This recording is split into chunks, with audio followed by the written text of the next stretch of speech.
So here in this problem, we need to determine the locus of a point such that the lengths of the tangent from it to two concentric circles x squared plus y squared equals to a squared and x squared plus y squared equals to b squared are inversely as the radius.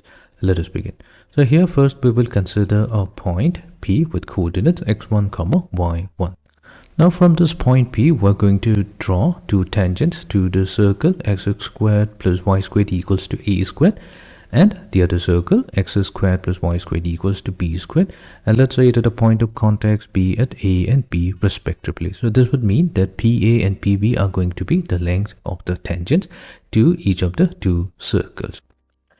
And it is given here in the problem that PA to that of the ratio PA to that of PB will be equals to B over A, which means that A times PA will be equals to B times PB, or squaring both sides, we get A squared PA squared equals to B squared PB squared.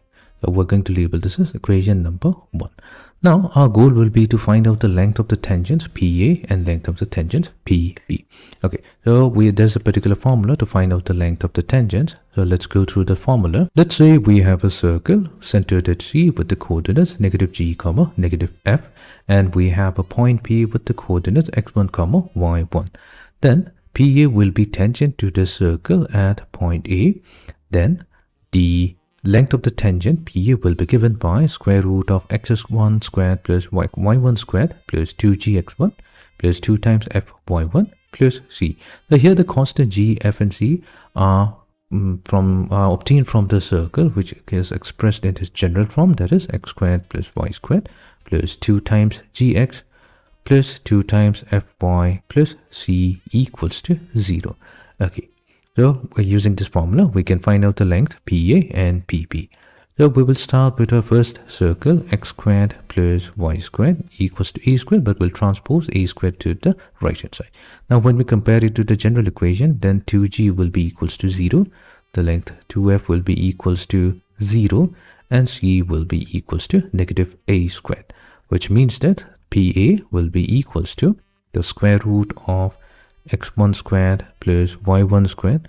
Now here 2g and 2f are 0, so we only have c here. This will be -a squared. Then we have PB. So PB, we're considering the second circle with the second circle x squared plus y squared equals to b squared, which means we have x squared plus y squared minus b squared equals to 0. So here 2g will be 0, 2f will be 0, and c value will be -b squared, such that the length of PB will be square root of x1 squared plus y1 squared minus b squared. Now we will use this value in equation number 1.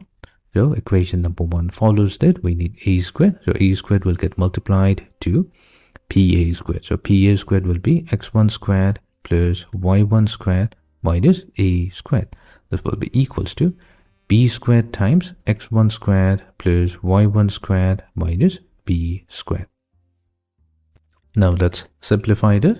We're going to get a squared multiplied to x1 squared plus a squared times y1 squared minus a raised to the power of 4. That will be equals to b squared times x1 squared plus b squared times y1 squared minus b raised to the power of 4. Now let's take a squared x1 squared and combine it with b squared x1 squared. Then we will have a squared y1 squared combined with b squared y1 squared. This will be equals to a raised to the power of 4 minus b raised to the power of 4. So if we take x1 squared as the common factor, so it will get multiplied to a squared minus b squared. Now from the third and the fourth term, we're going to take y1 squared as the common factor. So this will get multiplied to a squared minus b squared equals to a raised to the power of 4 minus b raised to the power of 4 will be a squared minus b squared multiplied to a squared plus b squared. That gives us a squared minus b squared multiplied to x1 squared plus y1 squared equals to a squared minus b squared multiplied to a squared plus b squared. Or simply put, we have x1 squared plus y1 squared equals to a squared plus b squared. Now we're almost done. So finally what we'll do, we're going to replace the value of x1 with x and the value of y1 with y, such that we get x squared plus y squared equals to a squared plus b squared. Thus, this equation, x squared plus y squared equals to a squared plus b squared, is going to be the locus of the point